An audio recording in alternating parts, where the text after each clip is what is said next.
En compagnie de Stéphane Fournier, physiothérapeute et président d'Accès Physio. Stéphane, le conseil du physio de cette semaine, on parle de la gestion de l'anxiété. Très important pour le physiothérapeute aussi. Tout à fait. Bien, l'anxiété peut être positive, Jean-Sébastien. Cette énergie-là, ce petit stress positif qui augmente la circulation sanguine, l'acuité cérébrale, il y a un bon stress.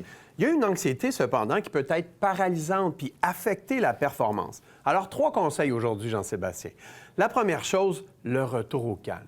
Le pouvoir du moment présent. Alors, essayez de se trouver, par exemple, 2 bonnes grandes respirations profondes, regarder les feuilles dans les arbres, peu importe quelque chose qui nous ramène au calme. Utiliser l'un des 5 sens, bien souvent, ça permet de revenir dans le Se présent. calmer, Ouais. se calmer. Deuxième chose, ensuite, établir une routine. À la Nadal, c'est un peu peut-être exagéré, toutes les tics qu'il a, mais ça lui permet, lui, d'être vraiment dans le moment présent et justement de s'assurer que cette routine le prépare à son coup.